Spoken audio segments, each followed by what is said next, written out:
بسم اللہ الرحمن الرحیم۔ السلام علیکم۔ چلتے ہیں آج کی کہانی کی طرف۔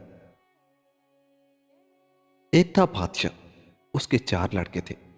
جب بادشاہ بوڑھا ہو گیا تو اس نے اپنے بڑے لڑکے کو بلا کر نصیحت کی، بیٹا میں نے زندگی کے بہت سال دیکھے ہیں اور حکومت کی ہے، مگر اب میں بوڑھا ہو گیا ہوں، اس لیے میں چاہتا ہوں کہ حکومت کا انتظام اپنی زندگی میں تم کو سمجھا دوں اور تمہارے سپرد تخت کر دوں۔ بادشاہ کا لڑکا جس کا نام محسن تھا اپنے باپ کی باتیں سن کر رنجیدہ ہوا، کیونکہ اس کو اب معلوم ہوا کہ باپ کی زندگی چند روز ہے، مگر پھر بھی اس نے اپنے غم کو چھپاتے ہوئے باپ کو جواب دیا، حضور کا حکم سر آنکھوں پر، مگر میرا دل یہ کیسے گوارا کر لے گا کہ آپ کے سامنے تخت پر قدم رکھوں؟ دوسرے ابھی میں حکومت کے کاموں سے واقف بھی نہیں ہوں۔ بادشاہ، بیٹا کام خود راستہ دکھاتا ہے، تمہاری مشکل کا مجھے احساس ہے، مگر ہر مشکل آسان ہو سکتی ہے اگر محنت کرو، اور ابھی تو میں موجود ہوں، تم بادشاہ ہو کر میرا تجربے سے فائدہ حاصل کرنا۔ محسن باپ کی یہ گفتگو سن کر خاموش ہو گیا۔ بادشاہ نے ساری مملکت میں تخت چھوڑنے کا اعلان کر دیا اور محسن کو تمام رعایا کے سامنے تخت سپرد کر دیا۔ محسن تخت پر بیٹھا تو اس کی کوشش یہ ہوئی کہ ہر صورت میں رعایا کا بھلا ہونا چاہیے۔ اس نے ساری حکومت میں اعلان کر دیا کہ جو شخص چوری کرے گا اس کو شہر سے نکال دیا جائے گا، اور مختلف قصوروں کے لیے مختلف سزائیں مقرر کی۔ جگہ جگہ کنویں کھدوائے، سرائیں بنوائیں، مدرسے کھلوائے، اور ہر جگہ لوگ اس کے لیے دعائیں کرنے لگے۔ رعایا کے دل میں اس کی جگہ ہوتی چلی گئی۔ اب دوسری طرف کی سنو، محسن کے تخت نشین ہوتے ہی اس کے بھائی اس سے جلنے لگے اور کوشش کرنے لگے کہ کسی طرح اس کو تخت سے اتار کر خود قبضہ کر لیں۔ ایک روز کا ذکر ہے کہ یہ تینوں بھائی آپس میں یہی مشورہ کر رہے تھے کہ چھوٹا بھائی آسن بولا، ہماری رائے میں تو کسی ایسے آدمی سے امداد لینی چاہیے جس کی امداد ہر صورت میں کامیاب ہو۔ دوسرا بھائی احسان، اس کا کیا مطلب ہوا؟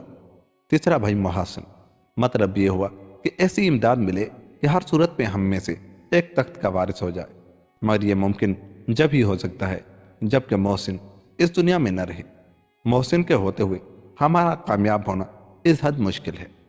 آسن، تمام رعایا محسن کے ساتھ ہے، اس لیے اس کا ختم کرنا مشکل ہے۔ کوئی صورت ایسی ہونی چاہیے کہ علاوہ ہمارے کوئی دوسرا یہ کام کر دے۔ احسان، مگر اپنا راز کسی دوسرے کو بتانا بھی تو خطرناک ہے۔ محسن، درست ہے، مگر خود یہ کام کرنا اس سے بھی زیادہ خطرناک ہے۔ آسن، تو پھر ایسا کرنا چاہیے کہ ہم سب مل کر کسی نہ کسی طرح اس شہر کے سب سے بڑے جادوگر ساحر سے جا کر ملیں اور اس سے سارا معاملہ طے کر۔ احسان بھائی، آپ کو یاد ہوگا کہ ایک دفعہ ساحر جادوگر سے محسن بھائی ناراض ہو گئے تھے اور اس کا وظیفہ جو ابا حضور کے زمانے سے اس کو ملتا تھا بند کر دیا تھا۔ تو ممکن ہے کہ وہ اس لیے جادو کی مدد سے ہمارا کام کرے، کیونکہ ہم اسے وظیفے کا لالچ دیں گے۔ آپس میں یہ مشورہ کر کے تینوں بھائی ساحر جادوگر کے پاس پہنچے۔ جادوگر ساحر اپنے چیلوں کے ساتھ شہر کے باہر ایک چھوٹے سے گھر میں رہتا تھا۔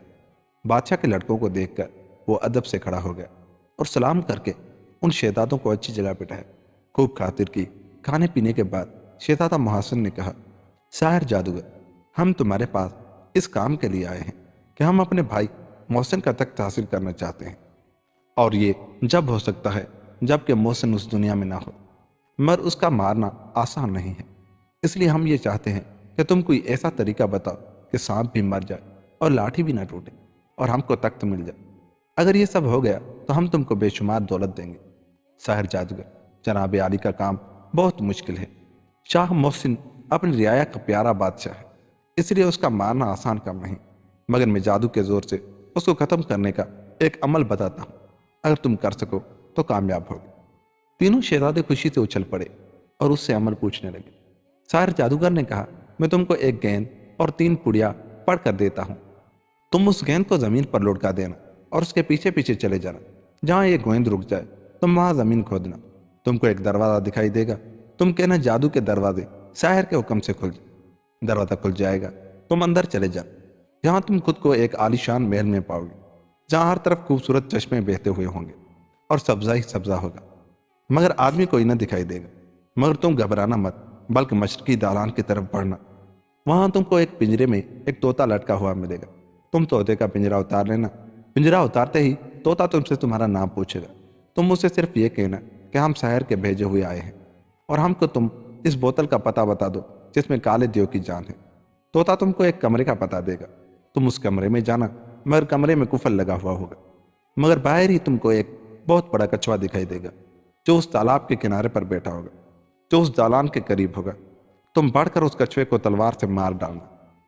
اس کے پیٹ میں سے ایک کنجیوں کا گچھا نکلے گا، اس میں جو سب سے بڑی کنجی ہوگی وہ اس کمرے کی کنجی ہوگی، مگر کچھوے کے مرتے ہی تالاب کا پانی بڑھنے لگے گا اور تم ڈوبنے لگو گے، مگر تم فوراً یہ پڑیا جو میں تم کو دیتا ہوں پانی پر ڈالنا، اور تم نے دیر کی تو تم ڈوب جاؤ گے اور سب کام بگڑ جائے گا۔ جب پانی کم ہو جائے تو تم کمرے کا تالا کھولنا، کمرے میں سے کالے دھوئیں کے بادل سے نکلنے شروع ہوں گے، اس لیے کمرے کا تالا کھولتے ہی تم اندر نہ چلے جانا، بلکہ جب تک یہ بادل سب نہ نکل جائیں باہر کھڑے رہنا۔ جب کمرہ بادلوں سے صاف ہو جائے تو اندر جانا، تم کو وہاں ایک کونے میں آگ جلتی ہوئی دکھائی دے گی، مگر اس کی لپٹیں بہت تیز ہوں گی، اس لیے تم آگ پر دوسری پڑیا ڈال دینا، آگ بجھ جائے گی۔ آگ کے بجھتے ہی تم کو راکھ میں ایک کالا اژدہا دکھائی دے گا اور وہ تم کو دیکھتے ہی پھنکارے مارے گا، مگر تم ڈرنا مت، بلکہ ہمت کر کے تلوار کا ایک بار اس پر بھرپور کرنا۔ جب اژدہے پر تلوار پڑے گی تو بہت زور کی آندھی آئے گی، مگر تم گھبرانا نہیں، بلکہ یہ تیسری پڑیا ہوا میں اڑا دینا، آندھی ختم ہو جائے گی اور مرا ہوا اژدہا تم کو سامنے پڑا ہوا دکھائی دے گا۔ تم اس اژدہے کا سر کاٹ لینا اور سر کو لے کر اس کمرے کے پاس والے کمرے میں جانا، وہاں تم کو ایک خوبصورت صندوقچہ رکھا ہوا ملے گا، اس اژدہے کے سر کو اس صندوقچے پر رکھ دینا، صندوقچہ فوراً کھل جائے گا، اس میں تم کو ایک بوتل رکھی ہوئی ملے گی، اس بوتل کو لے کر صندوقچہ بند کر دینا اور اژدہے کا سر اس پر رکھ دینا اور کمرے سے باہر آ کر پہلا والا کمرہ بند کر دینا اور کنجیاں تالاب میں ڈال دینا۔ جب کنجیاں تالاب میں گریں گی تو کالی گھٹا بہت زور کی آئے گی اور بادل گرجنے لگے گا، مگر تم گھبرانا نہیں، بلکہ فوراً اس دروازے کی طرف لوٹ پڑنا جہاں سے تم داخل ہوئے تھے، مگر دیکھنا پیچھے مڑ کر مت دیکھنا، ورنہ تم سب پتھر کے ہو جاؤ گے اور سب کام بگڑ جائے گا۔ جب تم دروازے سے باہر آ جاؤ گے تو اسی گیند کو پھر لڑکا دینا اور اس کے پیچھے پیچھے چل پڑنا۔ جب تم شہر کی فصیل پر آ جاؤ تو اس گیند کو اٹھا لینا اور گیند اور بوتل مجھ کو لا کر دینا، اگر ایسا ہو گیا تو سب کام ہو جائے گا، مگر اس کا خیال رہے کہ بوتل کی ڈاٹ نہ کھل جائے۔ تینوں شہزادوں نے بڑے غور سے شاعر جادوگر کی باتیں سنی اور تینوں پڑیاں اور گیند لے کر بغیر کسی سے کہے سنے گھر سے نکل کھڑے ہوئے۔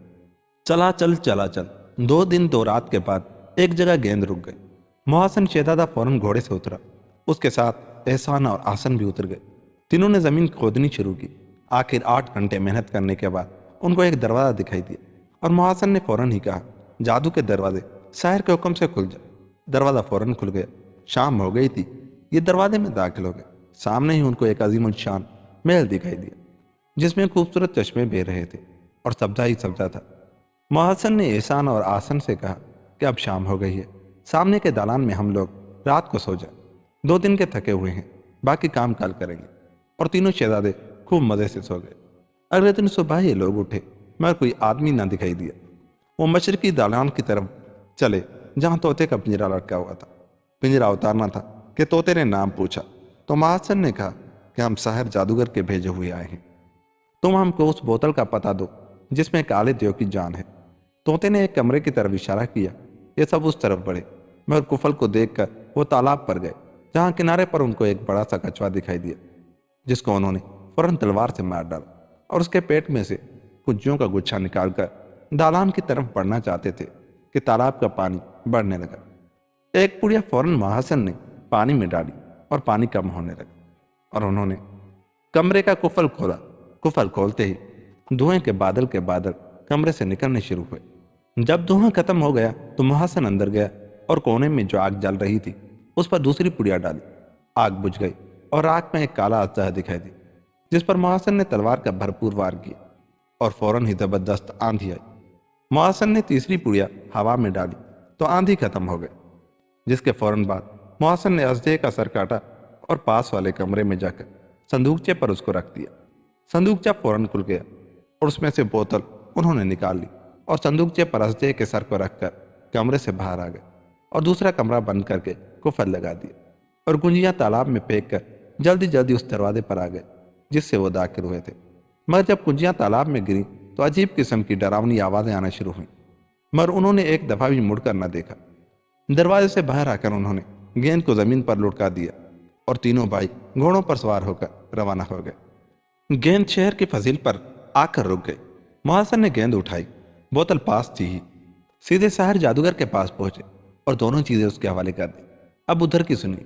جب یہ شہزادے بوتل کی تلاش میں چل دیے تو ایک ضعیف سادھو محسن شاہ کے دربار میں پہنچا اور اس کو سارے حالات اور اس کے قتل کی سازش کے متعلق بتایا۔ محسن شاہ گھبرائے، مگر قدرت نیک لوگوں کی ہمیشہ مدد کرتی ہے۔ سادھو نے بادشاہ کی پریشانی دیکھی تو اس سے رہا نہ گیا اور اس نے اپنی جھولی میں سے ایک پھل جھڑی نکال کر محسن شاہ کو دی کہ اس کو جلا کر ہمیشہ اپنے پاس رکھے۔ جب تک یہ جلتی رہے گی اس پر کسی جادو کا اثر نہ ہوگا۔ ادھر ساحر جادوگر نے کالے دیو کو، جو اس بوتل میں بند تھا، جو شہزادہ محسن لایا تھا، محسن شاہ کے قتل کرنے کا حکم دیا۔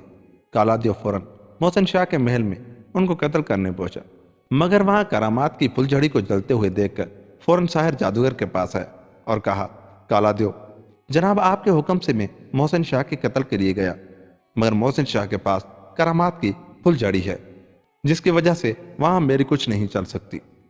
ساحر جادوگر کو اس حد غصہ آیا اور وہ غصے میں وہ تینوں شہزادوں کے ساتھ کالے دیو والی بوتل لے کر محل کی طرف گھوڑے پر چلا، مگر چند ہی قدم چلا تھا کہ ساحر جادوگر کا گھوڑا ٹھوکر لگ کر گرا اور اس کے ساتھ ہی ساحر جادوگر بھی، اور بوتل بھی گرتے ہی ٹوٹی اور اس میں سے ایک قسم کا دھواں نکلنا شروع ہوا اور ایک آواز کہہ کی سنائی دی۔ یہ کالا دیو تھا جو بوتل سے نکل کر 300 برس بعد آزاد ہوا تھا، اور اس طرح بنا بنایا کھیل بگڑ گئے اور شہزادوں کی ساری محنت بیکار ہو گئی۔